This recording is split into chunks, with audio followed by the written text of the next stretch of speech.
How's it going, everyone? William here, and I'm bringing you some more scrolls. What I'm doing today is another one of my strategy tutorial type videos. Basically, this one is going to be about deck building. So I'm going to go through the process I use when building a deck. Now, let's see here. Sorry, I'm getting all my stuff arranged. I'm just going to use growth because that's what I have the most cards for. And otherwise, it'd basically just be the original deck, which is not what I want. So, now when you're going to build a deck, the very first thing that you have to do is you have to have a strategy in mind. There are one of two ways that I do about this. Either have an overall strategy, like I want a rush deck, or I want a late game deck, or an early game deck, or you can go with something more specific, like you may find a card you like maybe you like something that's could be very situational, like Deathcat Berserk. And you're like, you know what, I want to build a deck around Deathcat Berserk. Or maybe you like something else that you're like, oh, you know, I'd really like to build a deck around this. I think it'd be really, really super cool. Maybe I want a wolf deck or something like that. Now, I'm going to do a very generalized deck, mostly because I don't have, 3 of every single growth card. And because I don't have 3 of every single growth card, that leaves me in a position where I need to be very picky about the way that I make my deck. So I'm actually going to make my deck where I'm planning for the future. Which I'm sure a lot of people can relate to. I don't even have 3 Ragged Wolves. It's a common card. Why don't I have 3? I don't know. Anyway. So what I'm going to build my deck around is the idea that, one day I want to make a multicolored deck. I would love to make like a growth order deck. That might be really cool. Or even a growth energy deck. I'm not exactly sure what I'd want to do, but I want to make something where I can split the deck. And remember this. It's very important that your deck does not have to be the best idea ever. It doesn't have to come out of this, off the assembly line and be perfect, because it's almost never going to be. So now say I want to make this a split deck eventually. So what I'm going to do is I'm going to make a deck that has a lot of really weak creatures in it, because I want to split it with another color later. So starting off with low-cost things will actually, play into my strategy. Maybe I want to split it with order, so that way I can use some of the order guys, like the one order card that gives everything on your side of the field plus 1 HP. And I want to wait till I get more Ancestral Totems. And I want to use those in conjunction with the plus 1 HP so I can get plus 1 attack and plus 1 HP in the future, because that might be something that's really helpful. And also they have cards in order that gives like everything that's in a row with your unit plus 1 attack or plus 1 HP. Different things like that. So maybe that's kind of the idea I want to go off of. But let's just say hypothetically, because I think I actually have the order cards to make that work. But let's say I don't. Let's say I only have growth. But hypothetically, that's what I want to work towards. So I'm actually saving my money up because I want to get the growth pre-constructed deck, or I want to get the order pre-constructed deck, or I want to get a bunch of order cards. So let's play off the basis that we're going to mix this deck. So if I was going to mix this deck with another deck, and it seems like it would be kind of a rush deck if I was going early. So I don't really want any late game stuff. And again, my idea for this deck is probably terrible in a normal one-on-one game, so you probably don't want to just take everything I put in this deck. So I'm going to start off with like a bunch of like weak little piddly creatures, and then add some buffs to keep them strong. Maybe some creature removal, like Ranger's Bane, different things like that would really, really help me out. So, let's see here. Let's go ahead and just grab 3 Vaders of the Wild. They're going to help get my growth up, so that way if I start with, a bunch of order cards or something, I can, I'll have the growth already coming in. Let's go ahead and toss those guys down there. Now, we'll be a little picky. Ragged Wolves, those are an amazing early game card. I wish I had 3 of them, but I don't yet, so it's not a big deal. So I'm going to try to build this deck around the idea that I don't want to have more than 5 growth unless I'm in like a really, really good position. But since we're gonna split the deck with order eventually, I'm not even gonna worry about having anything above 5 growth, because getting that in a split deck is gonna be much more difficult depending on how I do it later. But again, we're just working with a very simple idea. So we'll grab all of our really weak little piddly creatures, and then we'll start to narrow it down from there. Now, in the deck, you have 50 cards. A minimum of 50 cards, but in general, you do not want over 50 cards. The less card types you have, the better your deck is going to be.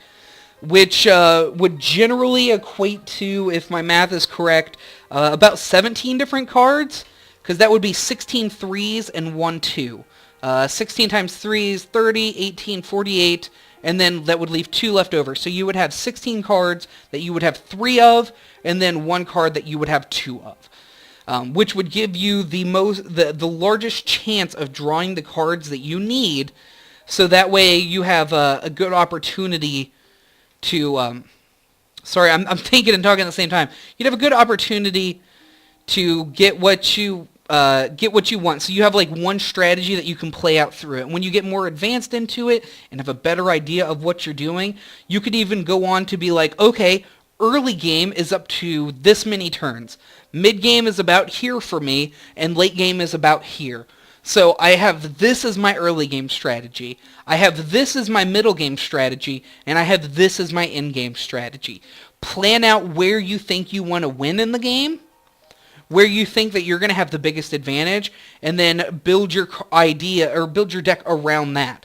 So you could have like the cards that you put in for the early game, and then the mid game, and then the late game to help you transition from phase to phase to phase, depending on exactly what you want to do. But we're going like maximum mid game. If we haven't dominated the board by the time the mid game comes around, we're probably screwed. But we're going to focus on creatures for the moment. We're going to start out real low. Of course, we're going to have Kinfolk Braves in because they are amazing. So let's go ahead and toss those guys down there. They're weak. We'll see if we can fit the Gravehawks into the deck. The Frostbeard we could probably fit in the deck, but it's not my favorite card, so I kind of want to skip it right now. I usually don't even get the chance to attack with it. I might put it in, I might not, but there's no reason to, toss it out. You know what? Let's just go ahead and toss it in. I'd rather have it in and have to take it out than not have it in and have to go look for it.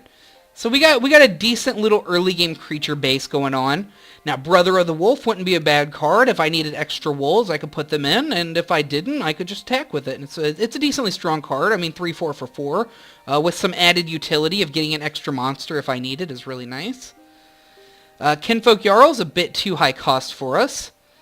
Let's go ahead and grab... Oh, I lost my place. Let's go ahead and grab these Kinfolk Veteran. Let's toss those down. We'll toss down the Mangy Wolves. Those are a pretty awesome card. I messed up grabbing those. And I want my Great Wolf. I'd love to have my Great Wolf. There we go. Which I only have one of those too, which I'm not so happy about. So now we have a pretty good creature base going on.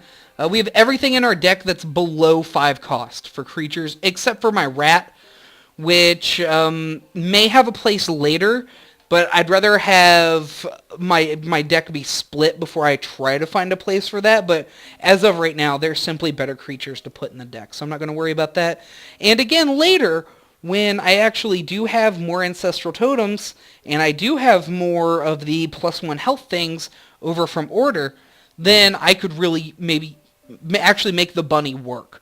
But it's very difficult to make the bunny work. The bunny is very difficult to make work. But if you can protect it and multiply it and then add a bunch of buffs on it, it actually could be pretty legitimate, or at the very least it could be cannon fodder, which is never a bad thing. Now, since we're doing this early game rush, we're going to want these rallyings in here. They're going to let us get the maximum number of attacks off our creatures. We don't have anything that, except for the Frostbeards, that require more than 2 turns to attack. We even have a bunch of 1-turn attacks, so that should be pretty good for us. Now, as far as nutrition goes, I'm not great with nutrition, and I feel like I would end up hurting myself more than helping myself with it, so I'm not going to worry about that. Since we do have low-cost things in the deck, let's grab a Fertile Soil, another card I wish I had more of. Now, we got like a little basis going on for our deck. We're working our way up there. We have an idea. We're trying to build to it, and then we'll worry about the specifics later. Now, with that in mind, that is going to bring me to some Dryadic Powers. I'm sorry, building a deck and talking at the same time, not as easy as it would seem. Now, again, I said it before, your deck doesn't have to be perfect coming out of the gate. Expect yourself to build a crappy deck, because you're going to test it, and you're going to test it, and you're going to test it, and you're constantly going to be refining it and tweaking it. When you play your cards, you're going to want to see, hey, which of these cards is really good, which are the ones that I'm always like, I'm happy to see that when it's in my hand, and which ones do I get that I'm constantly discarding for more growth, or which ones I'm discarding for more cards. That's also a very, very, very important thing. Okay. So now that we have the creatures in, we have a fertile soil. One thing that is very, very important in these kind of decks is, or when you're building any deck really, is to address the strengths and address the weaknesses. Which I started putting cards in without actually going over that. I do apologize. Now, for the strengths of our deck, we're going to get a lot of stuff out on the field early. We're not going to require a lot of growth, so we're going to get to play a ton of stuff. And then we're going to be attacking like freaking crazy, which is where the rallies are going to come in to really support that idea of our deck.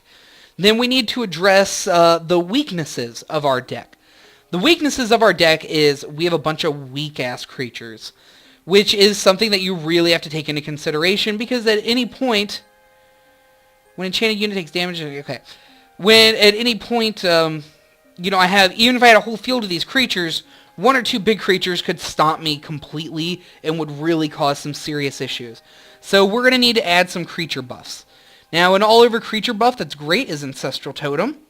And that's something that, you can add more of. Even if you don't have enough cards of a certain type to really support what you want to do, it's okay to build the deck and play around with it. You may find something great, and then you'll have something in place for when you do get the cards you want to add to it. And that's really going to be a huge advantage. I don't know if I'll keep the bear paws in. And again, it's not bad to throw in stuff that you don't know if you're going to use or not, because you're going to go through and edit out things. So this way it'll give you a good view of what you may or may not use. Now, Binding Root is something I may actually consider in this deck.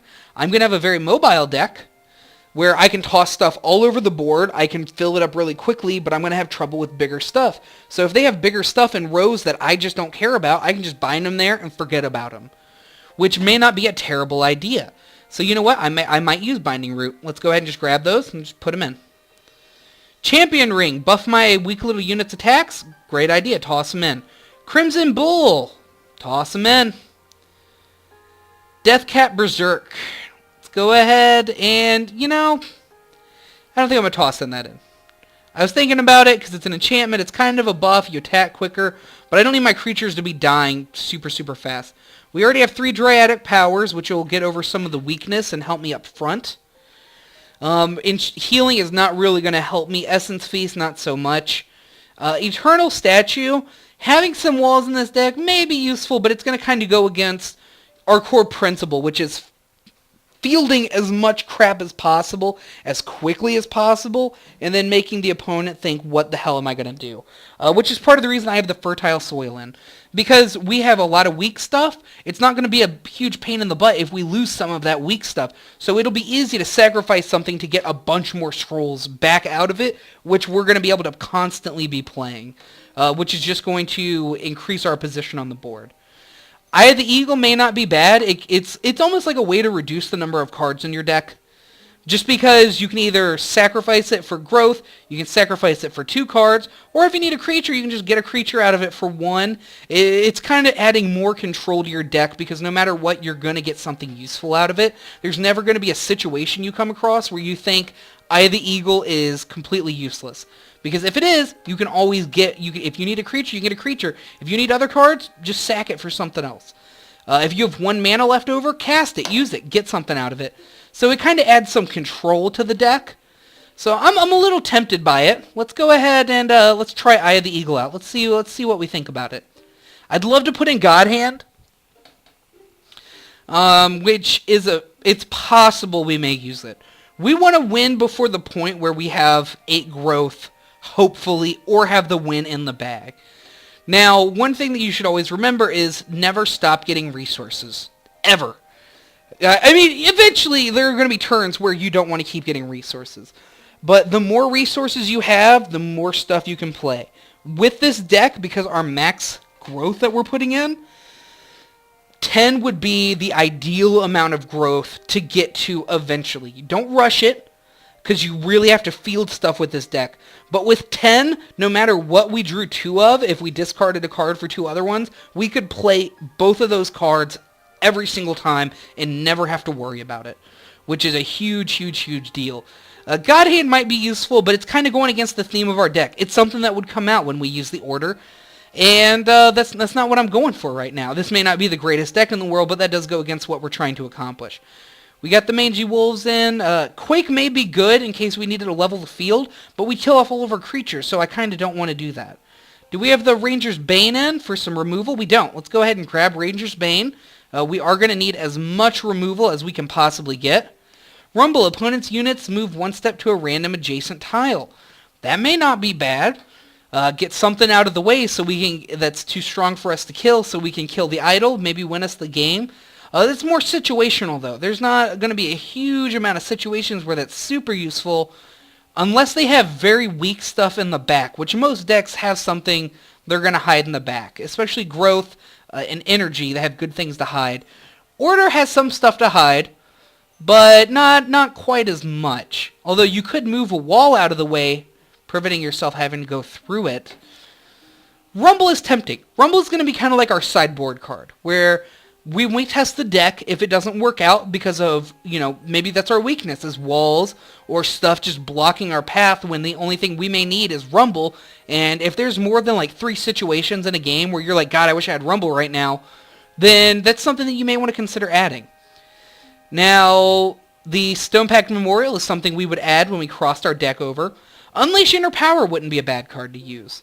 While it does reduce health on a lot of creatures, say if this is just what you had in your hand and you needed to buff one of your creatures, maybe you have like a little piddly 1/1 thing out, like Sister of the Fox. If you actually use Unleash Inner Power on it, it would become a 2/2, which is not a huge buff. But if you have the growth to do it, and you just need to buff a creature in general, that's not a bad thing to do. So that's a very tempting thing. Or you could put it on a Gravehawk, which would immediately make a Gravehawk 4/2, and then toss a Dryatic Power on it. That would make it a 5/5. You'd have a 5/5 Relentless Wall, basically, attacking pretty regularly. It's not a bad thing. It's a very versatile card, and it could help us achieve the victory, and it's a creature buff. It does get rid of health, but it is a creature buff, so we'll toss those in there. Well, we'll just toss 3 for now. We'll work on editing the deck in a second. And Vitriol Aura. When an enchanted unit is attacked, attacker becomes poisoned for 3. I generally don't like this card, just because it's just not that great. A lot of the times when something gets attacked, the attacker's not going to get killed for it. And most of the time when you have something big and beefy, you don't want to get attacked anyway. However, because we're going to be fielding a whole bunch of little weak crap, then the Vitriol Aura is going to make someone think twice before they try to attack our Ragged Wolf or something that they really want to kill, but they may lose their creature for it in the long run. It could be very good. So we'll toss those in, and then we'll work around the fact that we have a few too many cards for our deck. But we've pretty much gone through our cards. We've taken our idea, we've gotten out the cards that are going to work towards it, and these are going to be great cards to start mixing with an order deck later. It's a bit too few on the variety of cards from what I would like. However, I don't have 3 of all the different cards I'd want to use, and so I can't really do anything about that right now. So when you look at this deck, the obvious weakness is the weakness. Everything's pretty weak. So like health especially is a big deal if you try to make a deck like this. It's not easy.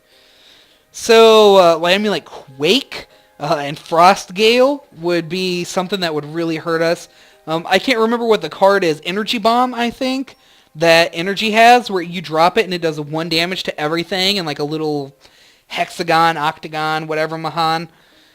That thing would actually really, really wreck us. Which is why, in the long run, I'm planning on mixing an order with this, where I can get the health up higher and really take advantage of that. And then maybe later on, I'll see my weaknesses. I really need to be able to heal all these guys from things like that. Maybe some Vitality Wells would be the way to do it. Toss these down. It's got haste on it. Immediately heal everything by 1. It may be a good counter to that. But this is all stuff to think about in the future, because we got the base idea for our deck going. So let's look through here. What can we cut? We have 26 creatures, which is quite a few, but we're going to want quite a few in the deck.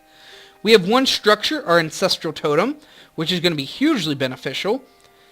Then we have a whole bunch of different things. We have Binding Root, which is a pseudo removal. Dryadic Power, if we had to use it on an enemy creature, we could, or we could use it on our own.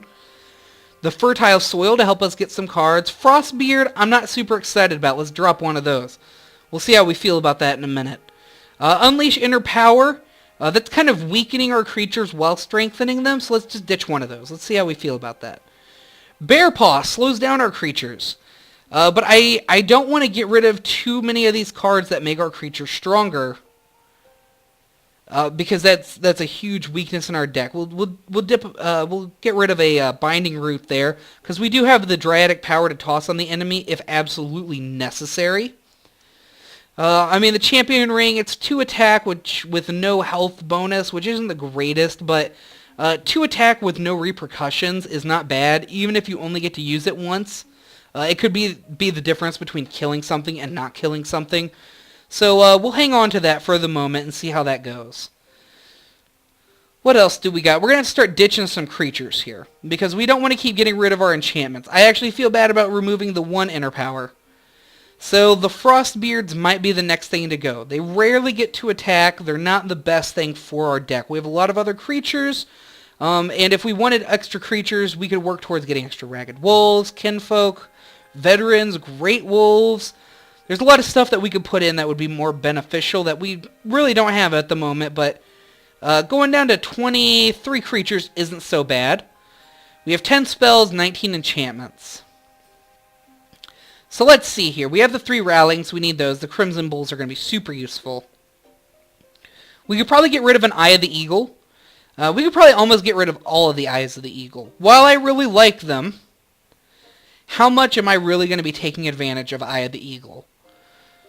It's debatable. If I get rid of these, I mean, that's more spells down, more creatures are likely to draw. Then again, Eye of the Eagle is a guaranteed creature. We have our pseudo removals. We have lots of buff enchantments. We got a pretty decent thing going here. But if we get rid of the Eyes of the Eagle, that'll take us down to 50 cards. It's a hard choice to make, but it's something that we can always change in the future, so it's not a big deal. So with that in mind, we're going to go ahead and save the deck. We're going to call this Astastic, because that's just classy. Astastic. Does Tastic have 2 S's or 1? Let's see how it looks. I like it with 2 S's. I think it looks better, because then I can be like, Astastic. Alright. So basically, that's it. That's the basics of putting a deck together. You got to actually see me do it, which I made a crappy deck most likely. I don't see me winning any games with this whatsoever. But it's just an idea for something in the future, and one of the main reasons I did it this way is so that way when you're making a deck, you think to yourself, it doesn't have to be a great idea. You can have a plan for it in the future. Your deck is going to have weaknesses. You're going to lose with it. Don't worry about it. It's not a big deal. It doesn't matter how your deck comes out. So, that's the gist of it. Let me go over what exactly the steps are to the deck again. When you're building a deck, you start out with an idea. A broad idea, a narrow idea, go off 1 card, however you want to do it. You can build a whole deck around 1 card, that's totally fine. Because that deck could give, or that card could give you the idea of where you want your deck to go. So, pick the way that you're going to build your deck. When you start off putting cards in your deck, build around that idea. Those should be the first cards that go into your deck. If whatever your base idea is, grab every single card that you have that supports that idea. Don't worry if you grab too many. Don't do your cutting while you're building your deck. Don't be like, well, I only need 2 of these, or I only need this or this. Toss them all in there. If you want to take one out later still, go ahead and do it. It's not a bad idea. Now, the next step would be to look at your cards once you have those out. Figure out what the strengths are. If you're looking at your deck and you're like, okay, my deck is a rush deck, I've clearly built around that and made that my strong point, what are the weaknesses then? So, like, again, with this deck, the weaknesses are how weak my creatures are. So I'm planning for the future where I'm going to add more health from the order side of the deck. I've got cards that I can add later, but I want to test out these creatures that I have and these cards that I have so I can pick out the best of the best of the best That's right, I'm mibbing it. But I can pick out the best of the best of the best, and then use those when I make my crossover deck as my base, and then test it out from there, and go from there. So whatever your weaknesses are to your deck, strengthen those weaknesses as much as you can without compromising the main goal of your deck. And then from there on, the next biggest thing, which is probably the biggest thing overall, is cutting it down to 50, which is very, very, very good to do. I would do everything in my power to not go over 50. If you're at the point where you're like, I can't get rid of any of these cards, it hurts so much, then you built a good deck, get rid of one of them. You're going to wish you did. It's going to give you a more control over your deck, and then you can see what you really, really, really want later. And then the last thing is testing the deck. Hey everyone, William here, and I'm finishing the video that I started with the deck construction.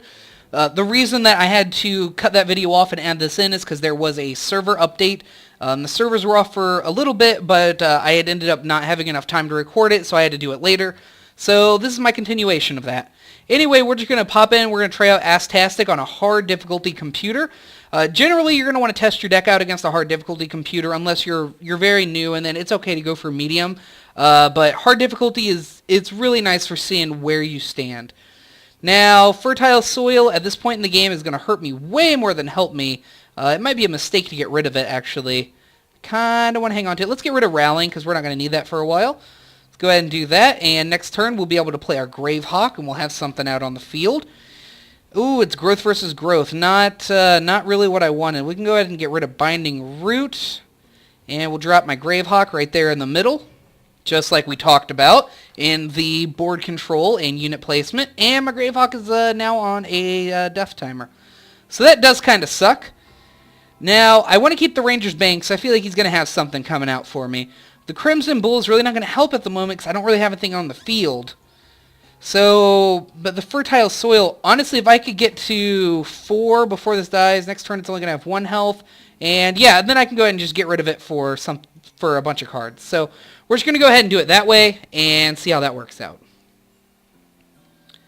Frostbeard comes down. Not at all worried about Frostbeard. He's not going to be a problem. So I don't really want to get rid of Mangy Wolf. I really want to keep my Ranger's Bane. Or I want to get rid of Mangy Wolf, and I really don't want to get rid of my Ranger's Bane. So we'll get rid of that. We'll go ahead and cast this, get rid of my unit, get some extra cards, and then we'll start playing stuff next turn and see what we can come up with. Alright, so he's not in the best position, but I'm not either. Let's go ahead, and if I discard one more thing, I'll actually have the proper amount of mana for my deck. But I don't have any 5-cost things at the moment, so I'm not going to worry about it just yet. I'm going to drop that here to go ahead and just get rid of his unit. And then we're going to go ahead and go straight back to the middle. And from there, we should have a pretty dominating position. I kind of just want to get rid of the Bear Paw or the Crimson Bull. I might just get rid of the Crimson Bull and put Bear Paw on my Kinfolk Brave, make him super beefy. And he'll basically just lose out on 1 attacking turn, which isn't a huge deal. So we'll get rid of this, and now as far as my deck is concerned, 5 mana is a pretty awesome sweet spot, and I'm going to be able to play anything that comes up. Kinfolk, you bastard. Oh, that's very unfortunate. This is not what I wanted to have happen. So what we can do here is if we move him over, we can drop another Ragged Wolf. How do I want to do this? And we can hit him for 1 and then kill him off with the Ranger's Bane. Or we can drop the Mangy Wolf and hit him for 1 and then Ranger's Bane him next turn and hit him with a Ragged Wolf. But either way, I can still kill him off pretty efficiently. So let's go ahead and move him back. We'll drop him out front. And then we will go ahead and Ranger's Bane. And you know what? I'm going to Bear Paw. I'm going to Bear Paw this dude, and then next turn, I'm going to go ahead and drop my Mangy Wolf, and then that'll lower his cooldown, and I'll be able to attack with both of them. So that should be an okay thing to do. Which, ooh, maybe I'll get something I can do something with here. Sister of the Fox, I don't really need that at the moment, but that's what it's there for, is to discard some cards. We're going to go ahead and play... Man, I don't know how I want to do this. I might drop my Mangy Wolf over here, drop my Vader in the back, because he's not going to be attacking with anything next turn unless he has Rally. I might drop the Vitriol Aura, just so he has to be punished if he wants to kill one of my wolves. I'm not in super need of growth at the moment. So we're actually going to take this, move him back. We're going to drop Mangy Wolf in the middle. Vitriol Aura on my nice little weak creature, so he has to be punished to kill something that's just relatively harmless. And we'll go ahead and hit this guy for a decent amount of damage. Which is not going to matter because he's actually going to hit him with the Kinfolk Brave. So I actually should have done this in a different order. This isn't the order I should have done things. Alright, let's go ahead and get rid of that for 2 more cards. Got Dryadic Power, Binding Root. Now, I really need to kill his creatures off. I'm not going to be able to this turn, though. There's really nothing I can do to kill him off this turn. I could Binding Root this guy wherever he ends up at, and then deal with that. Let's go ahead and take this dude. We're going to move him up. We're going to drop the Great Wolf in the middle because I want to protect the Great Wolf as much as possible. And then if we need a Binding Root, we can just Binding Root this dude up here. He's not going to be able to do anything at all. And then from that position, I can just move down on the board and not really worry about anything up top. That sucks.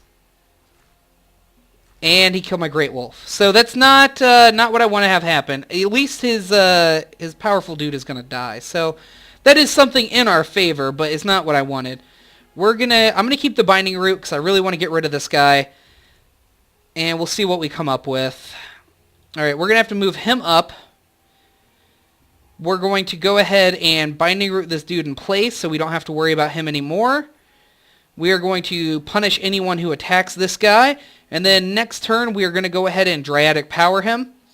And from that position, he will be a very good frontline tank that people are going to have to be hurt to kill. Another Great Wolf coming down. Not at all worried about that. Don't even worry about those up there. It's not a big deal. As long as I can hold this position, I am totally fine. Let's go ahead and we're going to get rid of the Crimson Bull. I don't have enough creatures to really make that worthwhile at the moment. We can drop Brother of the Wolf or the Gravehawk. The Gravehawk is very tempting. If I put the Dryadic Power on the Gravehawk, that might be for the best. Nah. I mean, it's only 2 damage. That's not going to make a huge difference. Let's go ahead and take Brother of the Wolf. We're going to drop him back here. We're going to Dryadic Power this dude. Yep, because I don't want him to die next turn. Just from any kind of crazy madness that might take place. And he's going to have to move this or, yeah, be punished. Okay. So he's now moving down towards the bottom. I do not care about this stuff at the top at all. Now, I could make a huge attack and take out this idol. But I think I'm going to save it for as long as I possibly can. I should get rid of... Let's get rid of the Champion Ring. I could use the damage, but Unleash Inner Power is going to make a much bigger attack. Especially if I drop that on the Gravehawk. Now, he's going to attack next turn, and that's something I really got to think about. So, what we're going to do is we're going to take the Gravehawk and put it right up here. And we're going to keep these Kinfolk Braves. We're going to keep them. I don't want to play them at a time that's going to get them killed. That's not something I want. Okay, he's actually Dryadic Powering now, which is kind of an issue, but I can still pretty much kill it. Hopefully. Yep, I can kill it. Okay, so what we're going to do is we're going to make a pretty ridiculous creature here to defend our second row, and then we can keep working on this middle row and take it down. So what we're going to do is we're going to move him down. We're going to move this one up. Now, I'm going to Unleash Inner Power him, which is going to make him a 7-2. Then I'm going to drop this on there, which is going to make him an 8-5. And that is going to be the opposite of what this guy is, and it's going to kill him. So we're going to go ahead and do that. We're going to Unleash Inner Power, put my Dryadic on him, and I'm going to keep these Kinfolk Braves. I could use the cards, but the Kinfolk Braves are just so good. So we're going to go ahead and do that, kill off his main damage-dealing unit, and now if he wants to get through the middle, he's going to have to take some serious damage to do it. I am a little worried about this guy. Hopefully I get something else that I can root him in place with, otherwise he's going to start moving down, and that's not what I want. Let's go ahead and do that. We got Vader of the Wild, my Kinfolk Braves, another Brother of the Wolf.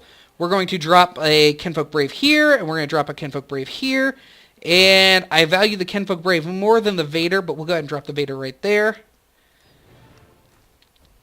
There we go. And only 1 health left on that idol, so he has to move down this turn to defend that idol or drop something in front of me, or he's going to lose it. And he decides to split all the way across the board. Again, an advantage of controlling the middle. To defend or do any kind of damage down here, to attack, anything at all, he has to move all the way across the board. And that is an issue for him. So this idol is destroyed. This idol is destroyed. And the only thing standing between me and victory is going to be this stupid little wolf here. So what we're going to do is we're going to drop the Kinfolk Veteran. We're going to kill off this wolf. And let's see here. I almost just want to move him down and start the attack down here. But let's go ahead and just get rid of that idol. And then we'll deal with it from there. Then this guy can... I kind of want to move him here, but then I'm here, and then move him here, move him... Or I can move him here. And then...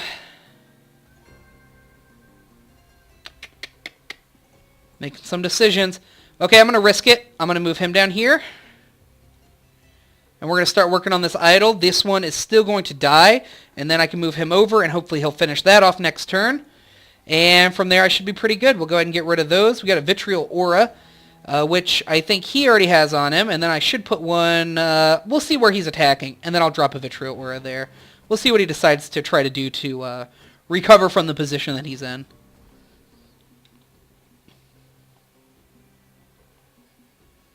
So he can actually move this guy down, and he still can't kill this guy, actually. Okay, so he is going to defend the bottom lane, so I'm actually okay with what I decided to do. He probably should have used the champion ring on this guy, moved him down. He could have killed off a couple of my guys, and then opened up the middle row for the rest of his guys to move down in instead of wasting those attacks. But it is fortunately the AI, so the AI, you know, it's the AI, so whatever. Now we're going to take him, we're going to move him up, we're going to move him over. He's going to finish off that idol for us. We're going to go ahead and I kind of just want to field the Sister of the Fox just to have it down. It is another creature. It's another card. Let's just go ahead and do that. Let's see what we get out of it. Another Brother of the Wolf, which I really don't need at the moment. Let's go ahead and ditch that for other cards. I need something that's just going to beef me up quite a bit. So now for him, we're going to drop the champion ring on here, kill this guy off.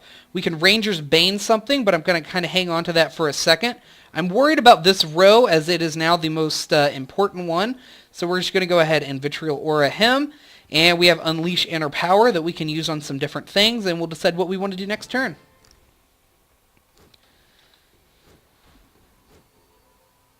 Alright, we got rid of that guy. We destroyed that idol.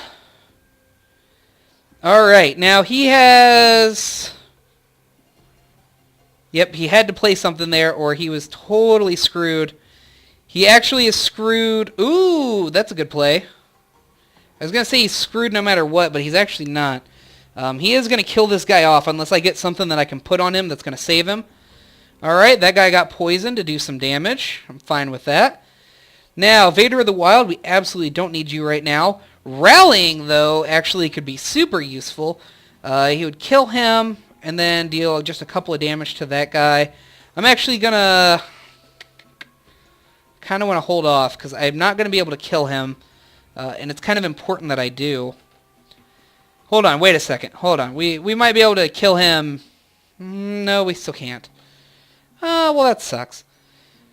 Alright, so this guy's going to attack, just do a couple damage there. I could drop my Ancestral Totem. He'd kill that. He'd kill her. And then he would do just 3 damage to the idol. Then we'd end up losing him.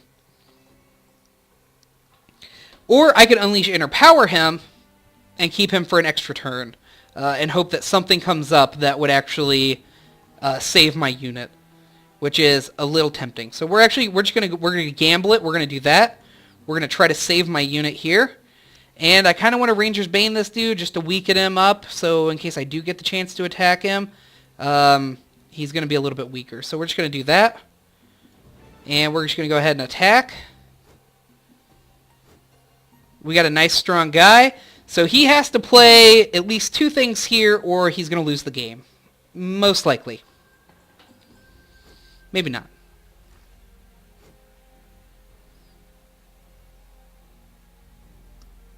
Alright, so we got the Mangy Wolf, we have the Ancestral Totem. Now, I can drop the Ancestral Totem, take him to 6, take him to 3, and the game's over. So we're just going to move this person up, move this person up, move him back, just to absorb as much damage as possible. We're going to drop the Ancestral Totem, buff everybody up. We're going to start doing some decent damage and at least kill off his wolf there. We're going to take the Mangy Wolf. We're going to discard it for cards. We got a Gravehawk. We'll go ahead and toss that down. We have 2 Rallings, so we can actually attack relentlessly for the next couple of turns, which we can do anyway because we have these awesome dudes. And that's that. So by some miracle, this deck actually works, at least in theory, against a growth deck. So, yeah. So, I mean, what I would change from what I saw... I mean, you know, it was only my first game, but every single card I got, at least at some point, was actually playing some advantage. I mean, the only thing that was coming up that I really wasn't using was the Crimson Bulls, just because they were coming up and I didn't have anything out on the field because I was losing my stuff. However, that's something that, I mean, really plays into my deck so crucially that I really don't want to drop that. So, in this situation... I would play a few more games. I'd keep playing against the hard AI until I got to a point where it was like, I can't do anything about this. This is my weakness. I need to try energy and order, see how it play against my deck, and then I can make adjustments. But that was a pretty successful first game. Sister of the Fox was a little useless, but I do need to field creatures. However, they just came out with a new growth creature, if I'm not mistaken. So that's pretty cool too. Something I'll look into. Although I think it's for multicolored decks, which this actually will be. So, yeah, it's looking pretty good. I'm really liking it. So, thank you all very much for joining me. I hope this helped. If you have any questions, leave them in the comments. I'll do my best to answer them. And then I'll be making some more in-depth tutorial videos in the future. Thank you all very much for joining me, and I'll see you next time.